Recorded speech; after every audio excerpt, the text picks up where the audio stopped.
الحمد لله رب العالمين والصلاة والسلام على سيد المرسلين وعلى آله وصحبه أجمعين ومن تبعهم بإحسان إلى يوم الدين. أعوذ بالله من الشيطان الرجيم. بسم الله الرحمن الرحيم. ولا تقربوا الفواحش ما ظهر منها وما بطن ولا تقتلوا النفس التي حرم الله إلا بالحق ذلكم وصاكم به لعلكم تعقلون.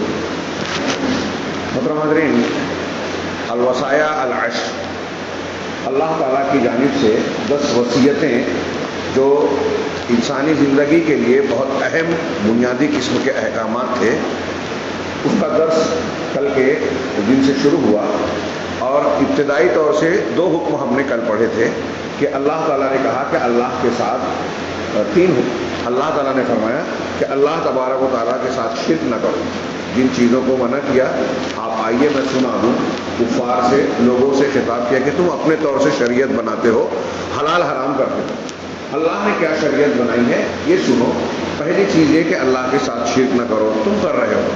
دوسری یہ کہ والدین کے ساتھ حسن سلوک کرو. ہاں، تمہارے یہاں کیا معاملات ہیں ہم جانتے ہو. تیسرا حکم یہ دیا کہ اپنی اولاد کو فقر و فاقہ کے ڈر سے قتل نہ کرو. اس زمانے میں کل کے درس میں بیان ہوا کہ کچھ لوگ بیٹوں کو قتل کرتے تھے فقیری کے ڈر سے، کچھ بیٹیوں کو قتل کرتے تھے آر کے خوف سے.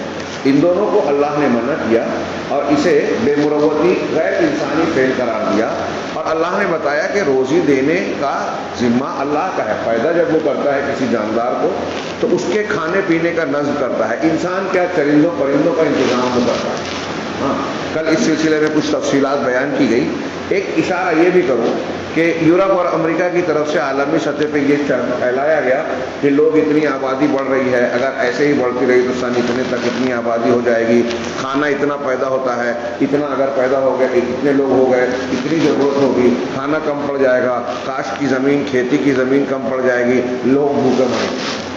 یہ ایک مفروضہ ایک پادری نے پیش کیا تھا اور اس پر لوگوں نے خوب اپنی جو ہے ذہنی گھوڑے اپنے دوڑائے اور اس پر عمارتیں کھڑی کی، خیالات کی. لیکن تاریخی اور حقائق کی دنیا میں جب دیکھیں تو ان کا یہ خیال ہمیشہ غلط ثابت ہوا ہے. دنیا میں جیسے جیسے آبادی بڑھی ہے، جتنی آبادیاں ہیں، آن ریکارڈ یہ باتیں ہیں کہ دنیا میں جتنے لوگ رہے ہمیشہ اناج کھانا پینا اس سے زیادہ تھا. اللہ تبارک و تعالیٰ نے اس سے بڑھ کر پیدا کیا. اور یہ بھی ایک حقیقت ہے کہ آج کے یہ زرپرست اور مادہ پرست حکومتیں، منڈی اور بیوپاری جو ہیں، ہر سال اناج اور کھانے پینے کی اشیاء کا بہت بڑا حصہ سمندر میں ڈال دیتے ہیں کہ یہ بہت زیادہ ہے، اگر یہ مارکیٹ میں آ گیا تو قیمتیں کم ہو جائے گی، ہمارا منافع متاثر ہوگا. یہ صفات یعنی یہ اپنے منافع کے لیے غذاؤں اور کھانے پینے کی چیزوں کو تباہ کرتے ہیں اور پھر آبادی کا ہوا کھڑا کر کے آبادی کو روکنے کی چیزیں بیچتے ہیں کہ نسلوں کو ایک طرف ڈاکٹروں کو لگا دیا کہ وہ کمائیں، نس بندی اور منصوبہ بندی کر کے، پھر کنڈوم اور ایسے کلچر کو پھیلایا اور بہت سارے ایسی اس سے تجارت کو لین دین کو جوڑ دیا جس سے وہ پیسہ کماتے ہیں. اور یا تو لوگوں کو پیدا ہونے سے روکتے ہیں، استقرار حمل سے روکا جائے، ڈرایا جائے، یا پھر اگر بچے کا استقرار ہو گیا تو چوری چھپے یا کھل کر اس کو ضائع کیا جائے. ہاں، ایک طرف یہ کرتے ہیں، پھر دوسرے ناجائز قسم کے تعلقات کو فروغ دیتے ہیں. شادی بیاہ سے کو وہ نفرت والی بات بنا دیا. ایک پاکیزہ خاندانی زندگی اگر اختیار کی جائے، یہ دیکھیے مسائل ایک دوسرے سے جڑے ہیں. اور میں جو بتا رہا ہوں آج یورپ، امریکہ اور ہمارے یہاں بھی جو معاشرت بنتی جا رہی ہے، یہ انتہائی بھیانک ہے، اللہ کے عذاب کو دعوت دینے والی ہے، سماج اور معاشرے کو توڑنے والی ہے. لوگوں کو پتہ ہی نہیں ہو کہ میرا باپ کون ہے، میرا فلاں کون ہے، میرا رشتہ دار کون ہے. نکاح سے یہ پتہ چلتا ہے. ایک میاں بیوی جب جڑتے ہیں تو کون کس کا رشتہ دار ہے، کس کا وراثت میں کیا حق ہے، یہ طے ہوتا ہے. لیکن یہاں جب ناجائز غیر شادی شدہ رشتہ قائم کیا جائے، آج ہمارے ہندوستان میں بھی چل رہا ہے، ڈیٹنگ کا کیا جائے یا اس طرح سے کہ بھائی آپ اور ہم، ایک لڑکا ایک لڑکی ہے، مل جل کر ایک کرائے کے گھر میں رہ رہے ہیں، جب تک رہ رہے ہیں میاں بیوی کی طرح نہیں جم رہی ہے، دونوں الگ ہو گئے. اس میں اگر حمل ٹھہر گیا تو اسقاط کرایا جائے. یا پھر یہ طریقے اختیار کیا جائے کہ معاملہ تو ہمارا ایک دوسرے سے ضرورت پوری کی جائے لیکن استقرار حمل نہ ہو. مطلب جو ایک میاں بیوی کے خاندان بسانے کا جو بنیادی مقصد ہے اولاد خاندان بنے وہ مقصود ہے ہی نہیں, صرف لذت حاصل کرنا. اب جب ایسا ہوگا تو ایک دوسرے کے لیے قربانی دینا, گھر بسانا, ایک دوسرے کے حقوق کا خیال کرنا, یہ چیزیں اس میں نہیں رہتی. جہاں لگا کہ یہ بیمار ہے, یہ ہمارے لیے بوجھ ہے, اس کو چھوڑ دیا. گلیمر کی دنیا میں آج آپ دیکھیں گے تو بہت سارے لوگ کچھ دنوں تو لذتیں حاصل کرتے ہیں, کھیل کود رنگ رنگیاں مناتے ہیں, پھر اس کے بعد آنسو بہاتے ہیں. گلیمر کی دنیا میں فیشن شو وغیرہ کے سلسلے میں ایک لڑکی پرکشش ہے, نوعمر ہے, اس کو ابھی استعمال کیا جا رہا ہے, پیسے دیے جا رہے ہیں, ریمپ پہ چلایا جا رہا ہے, اس کے بدن اور خوبصورتی سے لوگ آنکھیں سیکھتے ہیں. لیکن جیسے ہی تھوڑی سی عمر گزری, تھوڑا معاملہ پرانا ہوا, اب نئی لڑکی کو لایا جائے, اسے جو ہے پیچھے ڈال دیا جائے, اس کی اہمیت ختم, قیمت ختم. ایسی اور بھی بہت ساری, یہ جو میں باتیں بیان کر رہا ہوں, آج تو خود اس میدان میں پڑی ہوئی استعمال کی ہوئی عورتیں جو آزادی نسواں اور حقوق نسواں کی تحریکات سے جڑی ہوئی تھی, یورپ اور امریکہ کی ایسی بہت سی عورتیں اب اس سے توبہ کر کے جو ہے اس سے ہٹ گئی ہیں, اور انہوں نے کتابیں لکھی, تقریریں کی, بیانات دیے کہ ہمارا صرف استعمال کیا گیا, استحصال کیا گیا, آزادی کے نام پر ہم نے اپنے آپ کو اور زیادہ دقتوں میں پھنسا لیا. مرد ہمارا استعمال کر کے ہم کو چھوڑ دیتے ہیں, ہمارے جب تک ہمارے اندر کشش ہے تب تک استعمال کرتے, اس کے بعد پوچھنے والا کوئی نہیں ہوتا. اس کے مقابلے میں اگر خاندانی اور نکاحی زندگی گزاری جائے تو عزت والی زندگی ہوتی ہے, اولاد سے احترام ملتا ہے, گھر بستا ہے, اور پھر آئندہ بھی تحفظ ہوتا ہے, سیکورٹی ہوتی ہے. اس کے مقابلے میں جو آزادانہ زندگی ہے اس میں اولاد نہیں ہے, محبت نہیں ہے, میاں بیوی کی ایک دوسرے کے لیے قربانی نہیں ہے, وہ خاندان ہے ہی نہیں, رشتوں کا پتہ ہی نہیں ہے. پھر اس کے بعد جو ہے ناجائز تعلقات سے جو بیماریاں لگتی ہیں, آتش افسوزات, ایڈز, یہ الگ مصیبت اور پریشانیاں ہیں جو ان چیزوں سے ہوتی ہیں. اللہ تبارک و تعالیٰ کے دین نے ان تمام چیزوں کے تحفظ کی گارنٹی دی ہے. ہمارا یہ کہنا ہے دعویٰ ہے, اور یہ ہوائی دعویٰ نہیں ہے, یہ قرآن کی جو تعلیمات ہم پڑھ رہے ہیں. کل ہم نے پڑھا کہ اولاد کو قتل نہ کرو, آج جو آیت میں نے پڑھی وَلَا تَقْرَبُوا الْفَوَاحِشَ مَا ظَهَرَ مِنْهَا وَمَا بَطَنَ, اسی آیت کا ایک ٹکڑا کہ تم فواحش, بے حیائیوں کے قریب نہ جاؤ. یہ نہیں کہا بے حیائی مت کرو, یہ کہا بے حیائیوں کے قریب نہ جاؤ. ما ظہر منہا, ان میں سے جو ظاہر ہے, کھلی ہے, وما بطن, اور جو چھپی ہے. ظاہر چوری چھپے کوئی آدمی زنا کرتا ہے, معاشقے لڑاتا ہے, اور یہ باطن ہوئی, اور کھلے عام جو ہے, کھلے عام کوئی زنا کرتا ہے, ننگا پن کرتا ہے, جو آج کل ہم دیکھ رہے ہیں. یہ دو ایک تفسیر ہوئی. اس کے علاوہ بھی کچھ تفاسیر لوگوں نے کی ہیں کہ کھلی چھپی کوئی بھی بے حیائی, فاحشہ گندگی کو کہتے ہیں, بڑے گناہ کو کہتے ہیں. فواحش وہ گناہ جس کا بڑا ہونا سب کو سمجھ میں آتا ہے اور جس سے لوگوں کو گھن آتی ہے ایک طریقے سے. فواحش ایسے گناہوں کو کہتے ہیں. یہاں مراد بے حیائیاں ہیں. اس میں زنا, بدکاری, احلام بازی, ایسی ساری چیزیں آ گئی جس میں جنسی طور سے آدمی بے راہ روی کا شکار ہوتا ہے. اللہ تبارک و تعالیٰ نے یہاں کہا, شیخ دکتور ربی کہتے ہیں کہ اللہ تبارک و تعالیٰ کی جتنی شریعتیں ہیں وہ کیا شریعتیں جو ہم کو احکامات دیتی ہیں اس کا کیا مقصود ہے؟ دین کی حفاظت, کہ لوگوں کے مذہب کی حفاظت ہو. جو شریعت کا قانون ہے لوگوں کے مذہب کی, عزتوں کی حفاظت ہو, خون کی یعنی جان کی حفاظت ہو, اور مال کی حفاظت ہو, اور خاندان اور حسب نسب کی حفاظت ہو. یہ ہر شریعت اور ہر قانون کی ضرورت ہے. آپ نے سنا ہوگا دنیا کے قانون والے بھی یہ کہتے ہیں کہ جو قوانین بناتے ہیں نا, جیسے اب ہمارے ہندوستان کا قانون ہے, امریکہ کا ہے, برطانیہ, ہر ملک کے قوانین ہیں. تو یہ قوانین کیوں بنائے جاتے ہیں؟ تاکہ زندگی, ملک کے لوگوں کی زندگی نظم و ضبط سے چلے, لوگوں کے حقوق اور حدود متعین. اس کا مقصود کیا ہے؟ یہی 5-6 چیزیں جو ہے لوگوں کی, اس کی حفاظت کی جائے. لوگوں کے دین اور مذہب کی حفاظت ہو, لوگوں کی جان, مال, عزت و آبرو, اور یہاں حسب نسب کہا ہے, عام طور سے لوگ کہتے ہیں عقل کی حفاظت, عقل اور شعور کی. جیسے نشہ وشہ کرتا ہے تو آدمی بیمار پڑتا ہے یا اس کی عقل متاثر ہوتی ہے. تو ایسی چیزیں جو اس کے صحت کو, جو اس کے عقل کو اور اس کے حسب نسب اور خاندان کو بھی محفوظ بنائیں, ان قوانین کا یہ مقصد ہے. دنیا کے قوانین کا بھی اور شرعی یا دوسرے قوانین کا بھی. اب اگر ہم موازنہ کریں، کمپیریٹو اسٹڈی کریں، مطالعہ کریں، جو ابھی میں نے تھوڑا سا بہت ہلکا سا اشارہ کیا، حالات پر نظر ڈالیے. دنیا کے جتنے قوانین ہیں یہ پریکٹیکل طور پر، عملی طور پر اس بات میں ناکام ہو گئے ہیں کہ لوگوں کی ان 6 چیزوں کی حفاظت کی ذمہ داری پوری کر سکیں.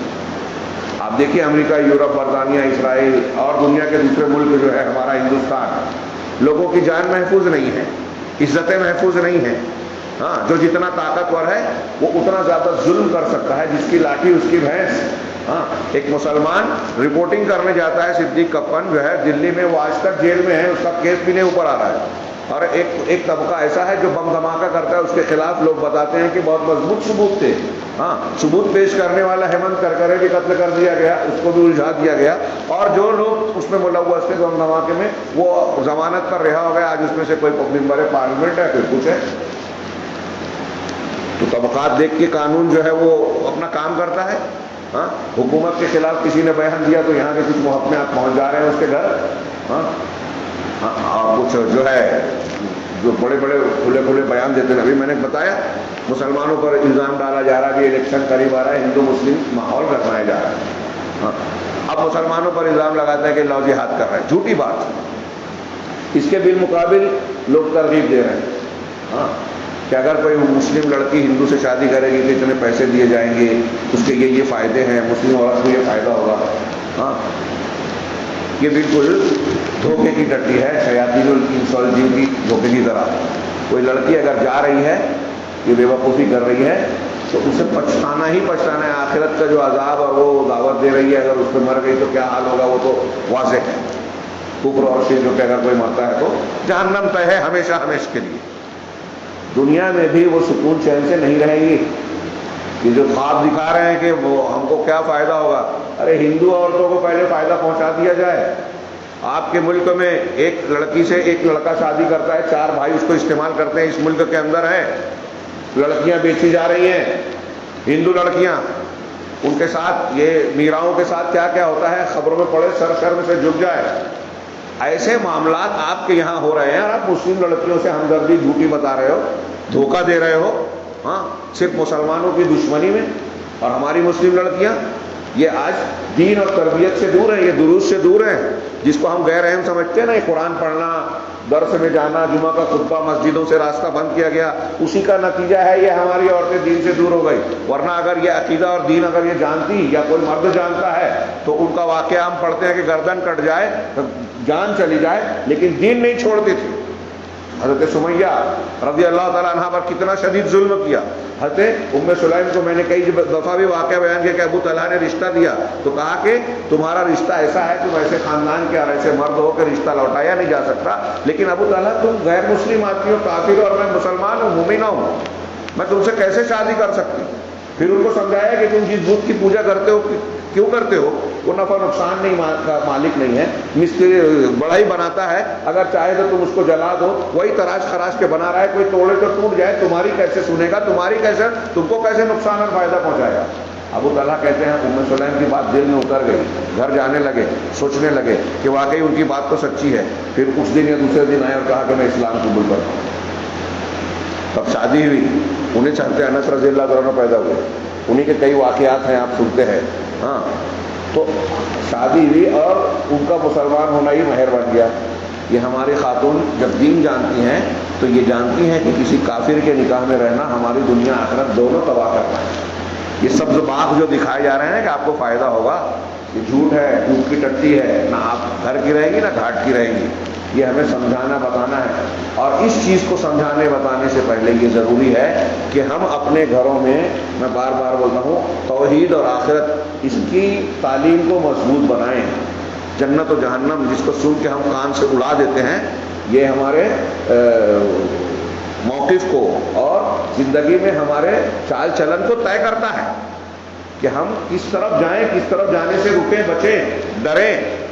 لیکن ہمارے ہاں اب اس کو غیر اہم سمجھا جاتا ہے، اور دنیا داری کو، دنیا کے یہ عارضی چیزوں کو جو ختم ہونے والی ہے اور انتہائی گھٹیا ہے آخرت کے مقابلے میں، اس کو لوگوں نے اصل سمجھ لیا.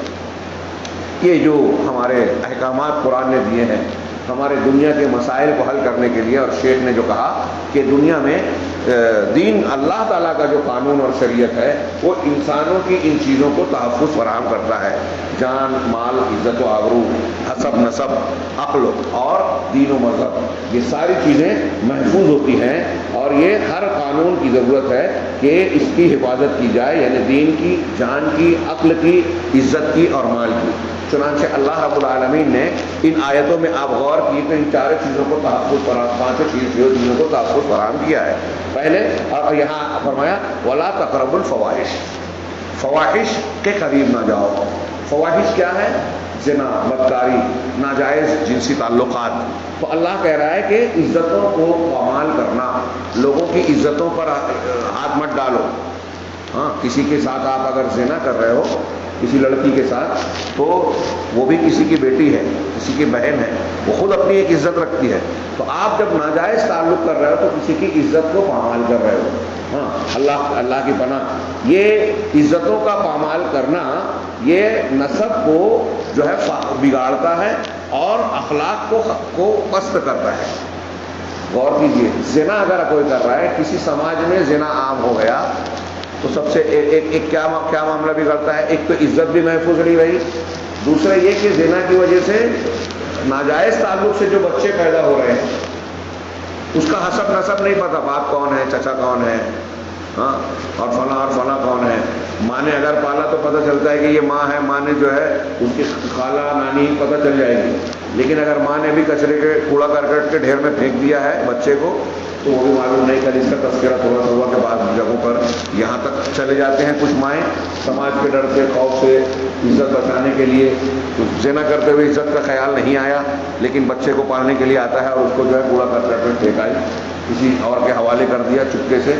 تو کہا کہ یہ عزتوں کی پامالی یا زنا، بدکاری، یہ انصاب، حسب نسب کے بگاڑ کا کو لاتا ہے اور اخلاق کو پست کرتا ہے اور ایسے بہت سارے مفاسد اور خرابیاں پیدا کرتا ہے جس کی کوئی انتہا نہیں ہے. جیسے میں نے ابھی ذکر کیا، خاندان ٹوٹ جاتا ہے، ہاں، کس کا کیا حق ہے نہیں معلوم، بیماریاں آتی ہیں.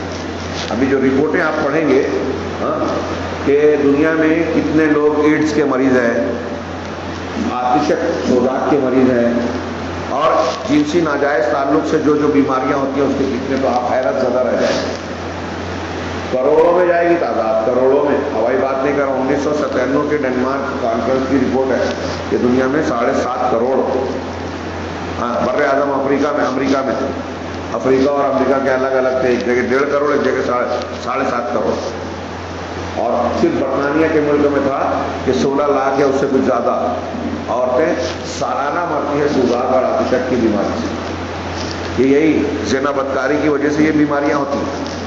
اور ایسے اور بھی بیماریاں، خاندان کا ٹوٹنا الگ ایک طرف یہ بھی ہوتا ہے. پھر ایک یہ ہوتا ہے کہ کچھ لڑکے بچے جو باپ کا پتہ نہیں ہے لیکن مائیں پال رہی ہیں، وہ بچے جب تھوڑے بڑے ہوتے ہیں اپنی ماں کو دیکھتے ہیں کہ یہ غلط سلط کام کرتی ہیں، ہاں، نشے کے قہوہ خانے میں جو ہے لوگوں کی باہوں میں جاتی ہیں، اس مرد اور اس مرد کے ساتھ دکھائی دیتی ہیں، تو بیٹے برداشت نہیں کر پاتے. ماؤں کے تعلق سے بیٹے بہت غیرت مند ہوتے ہیں. اگر ان کو اپنی ماں کے بدچلنی کا احساس اور علم ہوتا ہے تو وہ سماج کے باغی ہوتے ہیں، بدکار ہوتے ہیں، وہ کسی قاعدے قانون کو ماننے والے نہیں ہوتے. وہ اپنا دکھ کسی کو بیان بھی نہیں کر پاتے اور جیل بھی نہیں پاتے. نتیجہ یہ نکلتا ہے کہ ان کے خود اخلاق خراب ہو جاتے ہیں. آوارہ بچے، ان کو کوئی چیز صرف کنٹرول نہیں کر پاتی. یورپ میں ایسے بدماش اور ایسے بے راہ رو بہت ملے گیا. پھر وہ اپنا غم غلط کرنے کے لیے، دکھ چھپانے کے لیے نشے کا سہارا لیتے ہیں. دوسری عورتوں پر وہ ظلم و زیادتی کرتے ہیں، جنسی تشدد برتتے ہیں. ایسی بہت ساری بیماریاں. بعض لوگ ایسے ہیں، لڑکیاں یا بیٹے، جن کو جب برداشت نہیں ہوتا یہ دکھ، پریشانی اور بیماری تو پھر خودکشی کرتے ہیں. وہاں خودکشی کا بھی گراف بہت اونچا ہے. ایسے بہت سارے مسائل پیدا ہوتے ہیں، ایک دوسرے سے جڑے ہوئے ہیں. تو ان سب چیزوں میں بہت سارے مفاسد پیدا ہوتے ہیں اور ان میں سر فہرست ہے زنا، شراب خوری، یہ چیزیں بڑھتی ہیں، ان کو فروغ ملتا ہے۔ اللہ نے فرمایا وَلَا تَقْرَبُوا الْفَوَاحِشَ مَا ظَهَرَ مِنْهَا وَمَا بَطَنَ۔ شیخ نے کہا کہ کل الفواحش، جتنی بھی بے حیائیاں ہیں، گندگیاں ہیں، یہ سب کے سب، اس کا ظاہر یا باطن، مسلمان کے لیے جائز نہیں ہے کہ ان کے قریب جائے۔ شیخ کہتے ہیں کہ ان کے قریب جانے سے منع کرنا یہ زیادہ طاقتور بات ہے کہ اللہ تعالیٰ اس کے کرنے سے منع کرے۔ یعنی یہ کہتا کہ زنا مت کرو، بے حیائی مت کرو، یہ کہنے سے زیادہ بلیغ اور فصیح بات یہ ہے کہ یہ کہا جائے کہ اس کے قریب نہ جاؤ۔ ہم اپنی زبان میں کہیں کہ اس کے پاس پھٹکو بھی نہیں۔ ہاں، اس لیے کہ قریب جانے سے ممانعت، جب اللہ نے یہ کہا کہ قریب نہ جاؤ تو اس کے معنی میں یہ بھی آ گیا کہ زنا، بدکاری اور ان چیزوں سے تو بچنا ہی ہے، ان اسباب اور ذرائع سے بھی دور رہنا ہے جو زنا اور برائی تک پہنچانے والے ہیں، جیسے بے حیائی ہے، مرد اور عورت کا اختلاط ہے، ننگا پن ہے، فلمیں ہیں، گندی باتیں ہیں، اور ایسی وہ ساری چیزیں جس کی وجہ سے آدمی اس گناہ کے قریب جاتا ہے، ان اسباب اور ذرائع سے بھی بچنا اس میں شامل آ گیا، جیسے بوس و کنار کرنا، اس کی طرف جانا، اور جو اس طرح کی چیزیں ہیں، یعنی آنکھ مٹکا وغیرہ، ہاں، جو بہت ساری چیزیں، گندی فلمیں، گندی فوٹو دیکھ کر آدمی کے اندر یہ جذبات بھڑکتے ہیں، ایسی تمام چیزوں سے آدمی کو بچنا چاہیے۔ اللہ نے فرمایا ولا تقربوا، کہ کہتے ہیں یہ یتضمن هذه كلها، یہ ان تمام باتوں کو شامل ہے، یعنی آدمی کسی پر ناجائز نگاہ ڈالے، دیکھنا منع ہے، اس کی طرف چلنا منع ہے۔ اسی طرح ایسی غزل اور گندے اشعار، ایسی باتیں جس میں عورتوں کے بارے میں، ان کے حسن و جمال کے بارے میں اس طرح کی باتیں کی جائیں کہ آدمی کے جذبات بھڑکیں، ایسی چیزیں جس کو ہمارے ہاں غزل کہتے ہیں، مغازلہ انہوں نے استعمال کیا۔ اسی طرح بوس و کنار، کہیں موقع مل جائے کسی لڑکی سے آپ یا بوس و کنار کر رہے ہیں تو یہ ابتدا ہے، یہ سوچے کہ یہ گناہ صغیرہ ہے، اصل زنا تو ہے نہیں، لیکن جب آپ اس میں پڑ گئے تو اب یہ ذریعہ بنے گا آگے بڑھنے کا۔ تو ایسی تمام چیزوں سے بچا جائے جو زنا تک اور آخری گناہ تک پہنچاتا ہے۔ هذه كلها من اسباب الزنا ومن وسائله، یہ سب کی سب باتیں جو آپ نے بیان کی، شیخ نے بیان کی کہ یہ زنا کے اسباب اور اس کے وسائل میں سے ہیں۔ وهذا النص يتناولها، اور اللہ تبارک و تعالیٰ کا یہ فرمان لا تقربوا الفواحش ما ظهر منها وما بطن، یہ ان سب چیزوں کو شامل ہے کہ صرف زنا ہی سے نہیں، ان تمام چیزوں سے بچنا ہے جو زنا تک پہنچانے والے ہیں۔ ولا تقربوا الزنا، ہاں، انہو، قرآن نے کہا سورہ اسراء میں، سورہ بنی اسرائیل میں، ولا تقربوا الزنا انہو کان فاحشا وساء سبیلا، زنا کے قریب نہ جاؤ، نہ پھٹکو، اس لیے کہ یہ بڑی بے حیائی ہے اور بہت برا راستہ ہے۔ سورہ بنی اسرائیل کی آیت میں زنا کے قریب بھی نہ جاؤ، ہاں، واضح زنا کہا، زنا ہی نہیں کرنا ہے، زنا کے اسباب سے بھی بچنا ہے اس آیت کے مطابق، یہ جو دونوں آیتیں ہیں۔ ہاں، اللہ تبارک و تعالیٰ نے اسی طریقے سے قرآن مجید میں زانی کو اگر غیر شادی شدہ ہے، کنوارا تھا اور زنا کیا، اگر ایسے آدمی کا زنا اسلامی عدالت میں ثابت ہو جائے تو اللہ تعالیٰ نے سورہ نور میں حکم دیا ہے کہ ایسے زانی مرد کو، عورت کو جو غیر شادی شدہ ہے، ان کو 100 کوڑے مارے، ہاں، ذکرن کان او انثی، ہاں، 100 کوڑے مارے جائیں۔ یہاں انہوں نے ذکر نہیں کیا، حدیث میں 100 کوڑے کے ساتھ ساتھ 1 سال کی جلاوطنی بھی ہے، 1 سال کے لیے شہر سے باہر نکال دیا جائے گا۔ اور دوسرے، اگر وہ مرد یا عورت شادی شدہ تھے اور زنا کا ارتکاب کیا ہے تو اس کے لیے جو ہے رجم کی سزا ہے، یعنی پتھروں سے اس طرح مارا جائے کہ بالآخر وہ مر جائے۔ یہ زنا کی سزا اتنی سخت رکھی ہے۔ ہاں، علامہ ابن قیم اور دوسرے علماء نے جو شریعت کے احکام میں علتوں پر بحث کرتے ہیں، انہوں نے ذکر کیا ہے کہ جیسا جرم ہے شریعت نے ویسی سزا رکھی ہے۔ زنا کی سزا کوڑا مارنا ہے، اگر کنوارا ہے تو کوڑا بدن پر مارا جائے تو پورے بدن کو تکلیف ہوتی ہے۔ رجم اگر کیا جا رہا ہے شادی شدہ زانی اور زانیہ کو تو پتھروں سے مارا جائے گا تو پورے بدن کو تکلیف ہوگی اور پھر موت ہوگی۔ موت اس لیے کہ حسب نسب کو بگاڑ رہا ہے، عزت کو پامال کر رہا ہے، عزت کا معاملہ جان سے بھی اونچا ہے۔ ہاں، اور یہ جو مار کے پورے بدن کو تکلیف دی جا رہی ہے، لوگوں کو وحشت لگتی ہے، جی نہیں، جب اس نے زنا کیا تو زنا کرنے والے کا پورا بدن لذت حاصل کرتا ہے، زنا میں آدمی پورے بدن سے، عورت بھی اور آدمی بھی پورے بدن سے لذت حاصل کرتے ہیں، تو جب پورے بدن نے لذت حاصل کی ہے تو پورے بدن کو سزا دی جائے، اس لیے کوڑا اور رجم رکھا گیا۔ یہ علماء نے علت بیان کیا کہ یہ سزا کیوں ہے، ایسی سزا کیوں ہے، تو جیسا جرم ویسی سزا۔ چنانچہ آپ یہ دیکھیے شیخ بتا رہے ہیں کہ کس طریقے سے اللہ تعالیٰ نے عزتوں کو محفوظ بنانے کی تعلیمات دی ہیں۔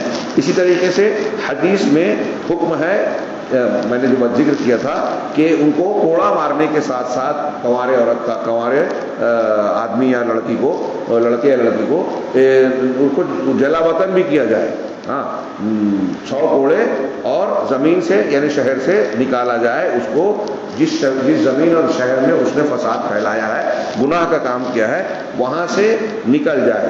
اور بعد ذالک یکون سببا فی توبتہ و تربیتہ، یہ چیز جو ہے اس کے نکالا جانا یہ اس کے توبہ کا اور اس کی تربیت کا سبب ہوگا، اس کے سدھارنے کا سبب ہوگا۔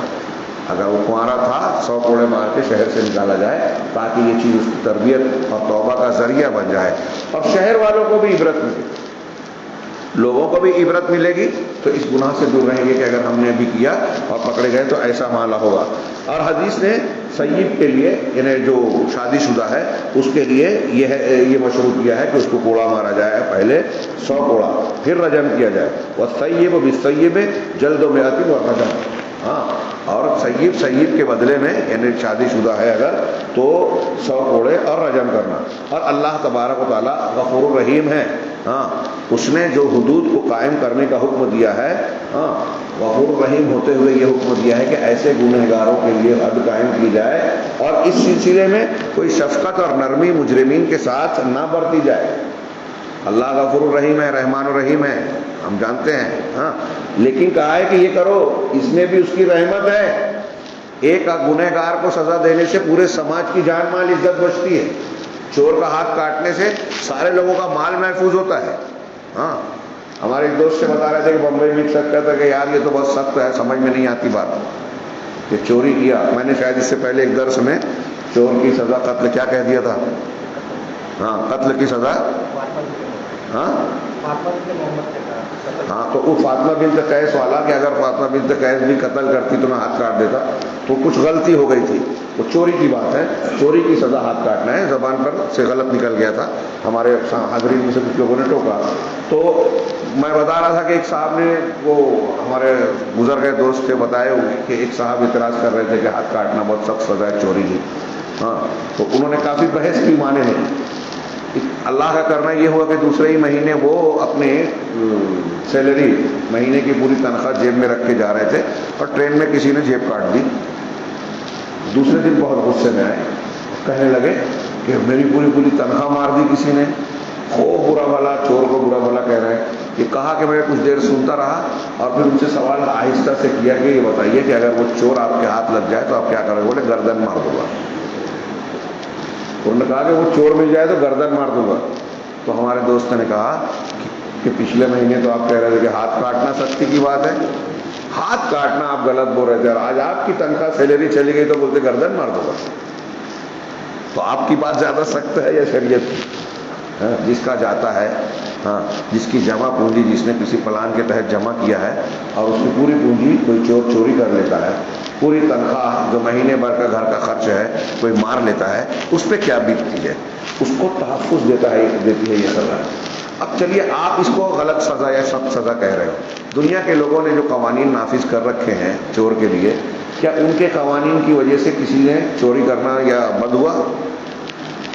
ہم دیکھ رہے ہیں کہ جن ملکوں میں ایمانداری سے یہ سزا نافذ ہے نا، وہاں لوگوں کی جان محفوظ ہے۔ سعودی عرب میں آج بھی جبکہ لوگوں نے سازش کر کے وہاں چوریاں کروائیں، پیسہ دے کے کہا کہ جاؤ آج چوری کرو تاکہ دنیا میں جو ہمارے سامنے پیش کیا جاتا ہے یہ پیش نہ کر پائیں۔ بارڈر کے علاقوں میں گزشتہ کچھ سالوں میں ایسے کئی واقعات ہوئے، کروائے گئے تاکہ بدنام کیا جائے اور یہ بولا جائے کہ دیکھو اسلامی قانون میں بھی تحفظ نہیں ہے۔ ہاں، لیکن آج بھی آپ سعودی گورنمنٹ میں چلے جائیں، اگر آپ سامان خریدنے کے بعد ڈیوائیڈر پہ رکھ دیں، اپنا سامان اور تھیلا ڈیوائیڈر پہ رکھ کے کسی دوسرے دکان پر چلے جائیں، نماز پڑھنے کوئی سامان باہر بیگ میں رکھ کے آپ مسجد میں نماز پڑھنے چلے جائیں، آپ کا وہ سامان واپسی کے آنے تک کوئی دوسرا ہاتھ نہیں لگائے گا۔ ہمارے ایک صاحب موجود ہے، وہیں رہتے ہیں، یہ میں نے بھی دیکھا. ہاں دکان کھلی کیوں؟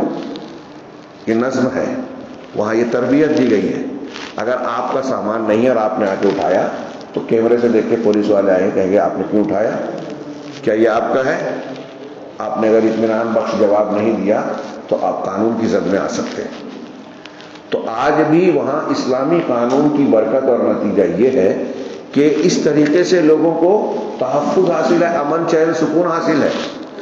ہمارے یہاں لوگ کہتے ہیں کہ اگر چور سے بچ گئے تو پولیس والے کہیں کہیں نہیں چھوڑتے ہیں. ہاں ایسا ہو گیا ہے بعض جگہوں پر، سامان چھوڑ دے تو کچھ نہ کچھ دے کے نکلنا پڑتا ہے. تو آپ تحفظ ہیں یا پھر محافظ کے نام پر لوگوں کو جو ہے لوٹنے والے یا لوگوں کو نقصان پہنچانے والے. سوچنے والی بات ہے. یہ اسلامی قانون جہاں نافذ ہیں تو آپ وہاں گزریں گے، چلیں گے، پھریں گے، محسوس ہوتا ہے کہ امن ہے، چین ہے، ٹینشن نہیں ہے. ہمارے یہاں جائز کاموں کے لیے بھی بغیر پیسہ دیے ہوئے کام نہیں ہوتا، حقوق نہیں ملتے. گورنمنٹ نے جو سہولتیں دی ہے وہ آپ آفس سے لانے جاؤ تو وہاں کا کلر کا آپ سے مانگتا ہے کہ بھائی آپ کو یہ مل رہا ہے، کچھ نہ کچھ دیجیے. کسٹم نہیں، ادھر ادھر کہیں کوئی کام بغیر پیسہ دیے ہوتا ہی نہیں. ہاں یہ کس وجہ سے ہے؟ انہیں لوگ کیا محفوظ ہیں، چین سے ہیں. ہاں تو یہ بے چینی کیوں ہے؟ اسلامی قانون میں جو سخت سزائیں بظاہر نظر آتی ہیں، ان سزاؤں کے نفاذ میں اللہ نے کہا ہے کوئی روح رعایت اور نرمی نہ برتی جائے، تبھی تو قانون کی عزت رہے گی اور اس کا اثر رہے گا. چنانچہ سورہ نور کی آیت یہاں نقل کی شیخ نے، اللہ تعالیٰ نے فرمایا وَلَا تَأْخُذْكُمْ بِهَا رَأْفَةٌ فِي دِينِ اللَّهِ، اور اس کے بدلے میں تم کو کوئی نرمی، مروت، نرمی، رافت و رحمت یعنی نرم دلی اور رحمت نافذ ہو اللہ کے دین اور قانون کے سلسلے میں تمہارے دل میں نرمی نہ آ جائے اگر تم اللہ اور آخرت کے دن پر ایمان رکھتے ہو.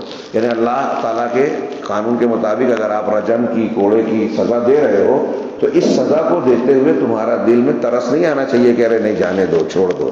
ہاں جو جرم ثابت ہو گیا تو اب اس پر سزا، آپ اپنے طور سے اس سے نفرت کے تعلق رکھتے ہیں الگ بات ہے، لیکن سزا کے نفاذ میں کوئی روح رعایت نہیں. اور اسی طریقے سے وہ امر بفضلہم، ان کو کھلے طور سے رسوا کرنے کا حکم دیا. کیسے؟ وَلْيَشْهَدْ عَلَىٰ عَذَابَهُمَا طَائِفَةٌ مِّنَ الْمُؤْمِنِينَ، اور زانی اور زانیہ کو جب کوئی سزا دی جا رہی ہے، ان کو عذاب دیا جا رہا ہے تو مومنوں کی ایک جماعت کو وہاں حاضر رہنا چاہیے. یعنی کھلے عام یہ سزا دی جائے گی تاکہ لوگوں کو عبرت ملے، لوگ اس سے دہشت زدہ ہوں. ھذا من الحفاظ علی الاعراض، یہ کیوں ہے؟ تاکہ عزتوں کی حفاظت ہو. یہ عزتوں کی حفاظت کا ایک حصہ ہے، اس کا انتظام ہے. ہاں کوڑے مارنا، قتل کرنا، جلا وطن کرنا، اسی طریقے سے قضا و قضا عقوبات، اسی ایسے اور بھی سزائیں ہیں ان لوگوں کے لیے، ایسی سزائیں ہیں ان لوگوں کے لیے جو عزتوں کو پامال کرتے ہیں، توڑتے ہیں. وَمَن يَقْتُلْ فَفِيهِ الْقِصَاص، یہ ان کے بارے میں ہے جو زنا کا ہے. زنا کے راستے بند کرنے میں شیخ نے 2-4 باتیں یہاں ذکر کی. اگر آپ تفصیلی تعلیم دیکھیں تو اس پر کتاب لکھی جائے گی اور لکھی ہے لوگوں نے کہ اللہ تبارک و تعالیٰ کی شریعت نے زنا، بدکاری، بے حیائی کو روکنے کے لیے کیسے کیسے انتظام کیے. ہاں بچپن سے 7 سال کے 8 سال کے ہو جائیں تو بچوں کو جو ہے وہ مسجد لے جاؤ، 10 سال کے ہو جائیں تو نہ جانے پہ مارو، اور لڑکے اور لڑکی کا بستر الگ کر دو. یہ گھر میں تعلیم دی جا رہی ہے کہ بھائی بہن سگے ہیں نا. آپ سوچیں گے ارے یہ کیسے، کیا آج کل ہمارے لوگ بولتے ہیں نا پردہ، ارے اس سے کیا ہوتا ہے، پردہ نظر کا ہوتا ہے. یہ نظر کا پردہ اور اس پر کیا ہوتا ہے، اسی میں تو یہ بے حیائیاں اور برائیاں پھیلی ہوئی ہیں. گھر اور رشتوں میں ہی، آپس میں قرابت داروں میں جن کا آنا جانا ہوتا ہے انہی سے ناجائز تعلقات زیادہ بنتے ہیں. اللہ کے رسول نے کہا کہ دیور موت ہے، کیوں؟ اس سے احتیاط برتا جائے کیونکہ ان کا آمد و رفت بھابھی دیور کے میل ملاپ ہوتا رہتا ہے، ہنسی مذاق ہوتی ہے، اسی میں گناہوں کے راستے کھل جاتے ہیں کبھی کبھار. اور ایسے واقعات ہم دیکھ رہے ہیں کہ آج محرم رشتہ داروں کو لوگ پامال کر رہے ہیں. اس کی وجہ کیا ہے؟ کہ شریعت اور اسلام کی تعلیمات کو لوگوں نے عمل میں نہیں رکھا. ہاں گھر میں اجازت لے کے جایا جائے، ہاں اور جوان لڑکا لڑکی ہیں ان کے لیے پردے کا انتظام کیا جائے، محرم رشتہ دار بھی ہیں تو احتیاط سے رہا جائے. ہاں پھر یہ جو کیا کہتے ہیں ایک بستر میں نہ سویا جائے، اختلاط نہ ہو، ایسی جتنی تعلیمات ہیں نا یہ سب تحفظ کا انتظام ہے. ہم ان کو چھوٹی چیز سمجھتے ہیں اور جب ان چھوٹی کو چھوٹی سمجھ کر ان کو لوگوں نے پامال کیا تو سماج میں برائیوں کے راستے کھل گئے. ایسی اور بھی تعلیمات میں نے کچھ اشارہ کیا کہ بستر الگ کر دینا، اجازت لے کے گھر میں جانا، اختلاط نہ ہونا، پھر آداب معاشرت جو بتائے ہیں ان کا لحاظ کرتے ہوئے. کیوں اجازت کے لیے؟ اللہ کے رسول نے خود یہ فرمایا کہ کیا تم یہ پسند کرو گے کہ اپنی ماں کو، اپنی بہن کو ایسی حالت میں دیکھو جس میں وہ پسند نہیں کرتی؟ کہا نہیں. تو کہا اس لیے گھر میں جا کے ملنے سے پہلے اجازت لو اور سلام کرو. آواز سنیں گے تو وہ اس کا پھر لحاظ کریں گی اور آداب میں رہیں گی. چنانچہ شیخ آگے کہہ رہے ہیں یہ زنا کے سزا کا ذکر کیا اور کہیں کہ اگر کوئی شخص کسی جان کو مارتا ہے، قتل کرتا ہے تو اس میں قصاص ہے. ان اثر ولی القتل علی القصاص ہے. اگر مقتول کا ولی، جس کو قتل کیا گیا ہے، ایک آدمی نے ایک آدمی کو قتل کیا، اور مقتول کے جو اولیاء ہیں، رشتہ دار ہیں، وہ اگر یہ کہیں کہ نہیں ہمیں جان کا بدلہ، جان ہی چاہیے، بدلہ چاہیے، تو قصاص لازم ہے، شریعت کا حکم ہے. اور اگر وہ اس بات پر راضی ہو گئے کہ جان کے بدلے جان کی بجائے دیت دے دے گے، یعنی 100 اونٹ یا اس کا پیسہ، تو وہ راضی ہو جائیں تو پھر یہ دیت دی جا سکتی. دیکھیے یہ قاضی یا حاکم کے ذمہ نہیں رکھا اللہ نے. کس کے ذمہ رکھا؟ سوچئے، غور کیجئے کہ میرے گھر کے کسی آدمی کا قتل ہوا ہے تو میرے گھر کے لوگوں کو یہ اختیار ہے، حکومت کو نہیں ہے. کیوں؟ اس لیے کہ اگر مجھ کو میرا انصاف نہیں ملا تو میرے دل میں انتقام اور بدلے کی آگ جلتی رہے گی، اور پھر میں کارروائی کروں گا، میں سپاری دوں گا، انتظام کروں گا تو اس کو مارا جائے جس نے میرے فلاں کو، بھائی کو مارا تھا. اور دنیا میں یہی ہوتا ہے. جب ایسا سلسلہ ہوگا، میرے دل میں بدلے کی آگ ہوگی، تو میں پھر قتل کا بدلہ قتل کروں گا اور فساد پھیلے گا. لیکن جب حاکم مجھ سے پوچھے گا ٹھیک ہے اس نے قتل کیا، کیا آپ چاہتے ہو قصاص؟ ہاں مجھے قصاص ہی چاہیے، تو قصاص مل جائے گا، اس کی آگ ٹھنڈی ہو جائے گی بدلے کی. اور اگر پیسے کی طرف رغبت ہے، آدمی یہ سوچے کہ جانے والا چلا گیا، اب ہم کو مالک یہ بھی مر جائے گا تو ہم کو کیا ملے گا، چلو ٹھیک ہے ہم پیسہ لے لیتے، تو 100 اونٹ اس کا پیسہ ملے گا. اور اگر ایک آدمی یہ سوچتا ہے کہ بھائی جب مر گیا مجھ کو پیسے کی بھی ضرورت نہیں ہے، اجر و ثواب مل جائے تو اس بدلے میں، تو تیسری شکل یہ بتائی اللہ نے کہ وہ چاہے تو معاف کر دے گا. تو معاف کرے گا تو اللہ اسے معاف کرے گا، اس کا اجر ملے گا. تو شیخ نے کہا کہ اگر ولی قتیل مقتول کے اولیاء رشتہ دار قصاص پر اصرار کریں تو قصاص ہوگا یا پھر دیت ہوگی. یہ مقتول کی سزا کا بتایا، اور اس کے بعد دوسرے کچھ چیزیں بتائی. یہ آخری ایک جملہ پڑھ لیں، ان آیتوں کی تفسیر مکمل کر دی. بیچ میں ایک جملہ انہوں نے چھوڑ دیا کہ ولا تقربوا ولا تقتلوا النفس التي حرم الله الا بالحق. تو اسی کا سمجھ لیجیے کہ صرف ایک جملے کے اس جان کو نہ مارو جس کو اللہ نے حرام کیا ہے سوائے حق کے. کسی کی جان 3 حقوق کی 3 بنیادوں پر، جیسے وہ مرتد ہو جائے یا پھر کسی کو قتل کرے یا زنا کرنے کے بعد، شادی ہونے کے بعد زنا کرے، تو ایسے 3 لوگوں کو قتل کرنا شریعت میں مستثنی کیا کہ اس کو قتل کیا جائے. لیکن کون کرے گا یہ اسلامی عدالت اور قاضی کرے گی. آپ اور ہم کسی کو بولے کہ یہ مرتد ہو گیا گولی مار دو، یہ جائز نہیں ہے. جیسا کہ آج کل ہمارے ہاں عالم اسلام میں وہ اخوان المسلمین اور تحریکی لوگ کرتے ہیں. ہمارے PFI اور اس قسم کے لوگوں کے یہ خیالات تھے. یہ بالکل غیر شرعی بات ہے، شریعت کی یہ تعلیم نہیں ہے. اگر مرتد کوئی ہوا بھی ہے یا کوئی گنہگار ہے بھی تو اس کو سزا دینے کا اختیار اسلامی عدالت کو ہے، عام آدمی کو نہیں ہے. یہ دھیان رہے. تو انہوں نے اس جملے میں کہا، آخری انہوں نے تفسیر کی اس حصے کی، ولا تقربوا مال الیتیم الا بالتی ہی احسن، اور یتیم کے مال کے قریب نہ جاؤ مگر اسی طریقے سے جو سب سے احسن اور بہتر ہے. شیخ کہتے ہیں کہ یہ بہت خطرناک اور نازک معاملہ ہے. الا بالتی ہی احسن، سوائے اس کے جو احسن طریقہ ہے. الا بما یصلح مالہ وینمی، یعنی اس طریقے سے جس سے یتیم کے مال کی اصلاح ہو اور وہ بڑھے. اگر آپ یا کوئی ہم میں سے یہ سماج میں یتیم کے مال کا ذمہ دار ہے تو اس مال کے ساتھ ہوشیاری کرنا، چالاکی کرنا، دھوکہ دینا، ہڑپ لینا، فائدہ اپنے میں نقصان اس کے کھاتے میں حساب میں، ایسی بہت سی چیزیں ہیں. قرآن میں حدیث میں اس کا سب اشارہ کیا گیا ہے. تو جو احسن طریقہ ہے، یہاں شیخ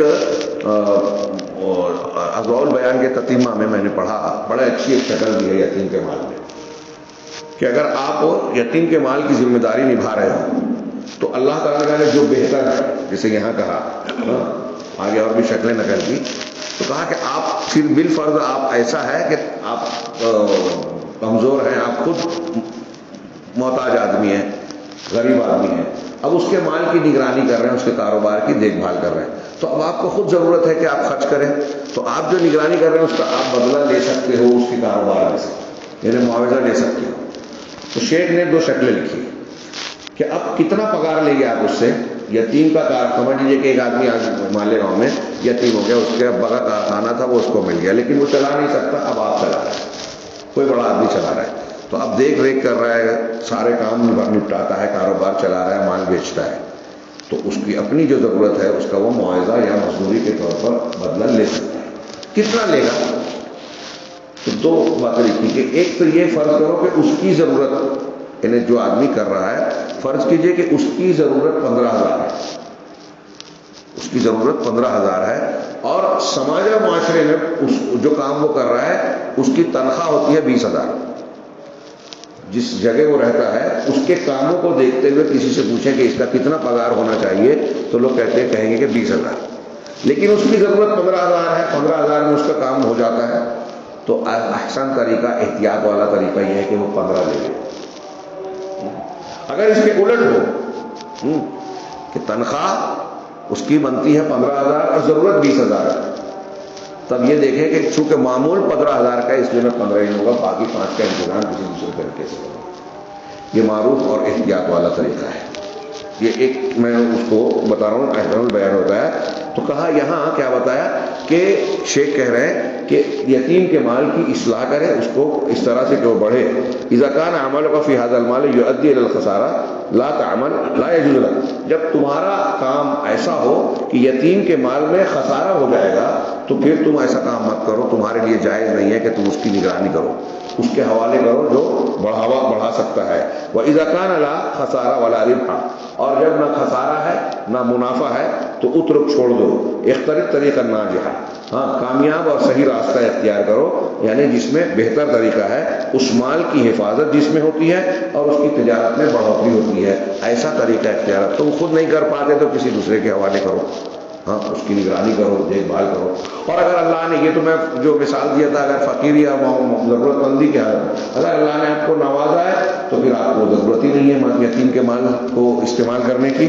اللہ تبارک و تعالیٰ نے اس سلسلے میں قرآن میں دوسری جگہ پر بہت سخت وعید نقل کی ہے کہ ان الذین یاکلون اموال الیتامی ظلما، کہ جو لوگ یتیموں کے مالوں کو ظلم کے طور پر کھاتے ہیں، انما یاکلون فی بطونہم نارا، وہ اپنے پیٹ میں آگ بھر رہے ہیں، آپ کو کھا رہے ہیں۔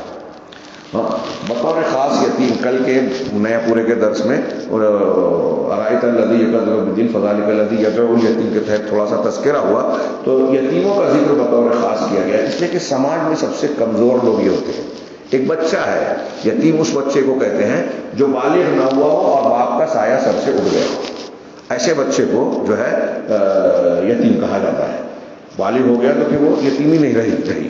اب کمزور ہے، باپ بھی نہیں ہے، گویا سماج میں کوئی پوچھنے والا نہیں ہے، اگر اس کے ساتھ کوئی ظلم زیادتی کرتا ہے تو کوئی پوچھنے نہیں آتا۔ یہی وجہ ہے کہ ان سماجوں میں جہاں لوگ دنیا دار ہیں، آخرت اور اللہ کا ڈر نہیں رکھتے، تو وہاں آپ دیکھیں گے کہ یتیموں کی بہت بری حالت ہوتی ہے، ہاں، اور ان کے ساتھ بدسلوکی ہوتی ہے۔ اللہ کے رسول صلی اللہ علیہ وسلم نے فرمایا کہ میں اور یتیم کی کفالت کرنے والا جنت میں ایسے ہوں گے، 2 انگلیوں کے۔ کیوں؟ اس لیے کہ وہ گویا قربانی دے رہا ہے۔ یتیم کی کفالت کرنے میں آپ کو عموماً لالچ نہیں ہوتا، یہ کیا اس سے فائدہ ملے گا، ہاں، اور وہ گویا اللہ کے واسطے کر رہا ہے۔ صحابہ کرام اسی وجہ سے اپنے گھروں میں یتیم لاتے تھے، یتیم خانہ نہیں بناتے کہ جاؤ چندہ دے دیں گے ختم، ان کے دکھ سکھ کو، آنسوؤں کو پوچھا جائے، گھر میں رکھ کے ان کو گھر کے جیسا ماحول دینا، ماں باپ کی کمی کا احساس نہ ہونے دینا، اپنے بیٹے کی طرح پالنا۔ اور صحابہ جب یتیم گھر میں آتا تھا تو اپنے بیٹے اور بیٹی سے بڑھ کر اس کا خیال رکھتے تھے، کہتے تھے کہ یہ اللہ کا حکم ہے کہ ان کے ساتھ اس نے سلوک کرے، تو پہلے ان کا خیال کیا جائے تاکہ جنت ملے۔ لیکن عورتیں، بچے، یتیم جس سماج میں مظلوم ہوگی وہ سماج انصاف والا نہیں ہے۔ اسی لیے اللہ کے رسول نے فرمایا کہ 2 لوگوں کے سلسلے میں میں حرج محسوس کرتا ہوں، مجھے ڈر ہے کہ تم گناہ میں پڑ جاؤ گے، ایک عورتیں اور ایک بچے، یتیم اور عورتیں، ان کے ساتھ زیادتی ہوتی ہے۔ اسی لیے قرآن و حدیث نے بہت سخت تلقین کی ہے اس سلسلے میں، اور میں نے کل بھی رات کے درس میں یہ ذکر کیا کہ بڑی زبردست مثال دی ہے کہ آپ کسی یتیم کو دیکھو تو آپ یہ سوچو کہ اگر آپ مر گئے اور آپ کا بچہ چھوٹا ہے آپ کی موت ہو جائے اور آپ کے بچہ چھوٹا ہے تو اس کی دیکھ بھال کرنے والا کون ہوگا؟ اس کی یتیمی میں اگر وہ در در بھٹکے گا تو آپ کو کیسا لگے گا؟ تو یہ سوچئے کہ دوسرے کا کوئی بچہ یتیم ہوا ہے تو وہ آپ کے بچے کی طرح ہے، آپ اس کا خیال رکھیں۔ تو اس کی تلقین کی ہے۔ اب ایسے کمزور لوگوں کے ساتھ اگر کوئی ظلم کرتا ہے، اس کا حق ہڑپتا ہے، تو اللہ نے کہا کہ یتیم کا مال کھانے والے اپنے پیٹ میں آگ بھر رہے ہیں، وہ سیصلون سعیرا، اور ان قریب وہ بھڑکتی آگ جہنم میں داخل ہوں گے۔ اب شیخ نے یہ بیان اشارہ کرنے کے بعد کہا کہ کیا اس قسم کی تعلیمات جو قرآن نے یہ دی ہے اور ہم پڑھ رہے ہیں، آپ دنیا کے کسی مذہب میں کہیں اور پائیں گے یا پاتے ہیں کہ ایسے دوسری جگہوں پر اس طریقے سے جان کی، عزتوں کی، بچوں کی حفاظت کا انتظام کیا گیا ہو، یتیموں کی حفاظت کی گئی ہو، ان کے مال کی حفاظت کی گئی ہو؟ یحمی ہے، اس کی اس طرح اس حفاظت کی جا رہی ہے تاکہ اس کو قتل نہ کیا جائے، اس کے مال کی حفاظت کرے۔ ایسی تشریع اور ایسے احکامات کہاں ہیں؟ حل ہونا کا تشریع، کیا کوئی ایسا قانون، ایسی شریعت، ایسا دین ملے گا جو اس سے اللہ تعالیٰ کی شریعت کے برابر ہے، اس سے زیادہ کامل ہو یا اس کے آس پاس ہو؟ دنیا کا کوئی دین آپ کو مکمل نہیں ملے گا۔ فلماذا، چنانچہ شیخ کہہ رہے ہیں کہ پھر یہ مجرمین اللہ کے احکامات کو چھوڑ کر دوسرے احکامات اور قوانین کو کیوں اختیار کرتے ہیں؟ اللہ تعالیٰ سے ہم سوال کرتے ہیں کہ وہ ہم کو دین کی سمجھ عطا فرمائے، آپ کو اور ہم کو اپنے دین کی سمجھ دے، اور ہمیں اور آپ کو ان لوگوں میں سے بنائے جو قرآن اور حق کو، قول کو سنتے ہیں اور اس کے احسن حصے کی اتباع کرتے ہیں۔ وصلی اللہ علی نبینا محمد وعلی آلہ وصحبہ وسلم۔ السلام علیکم۔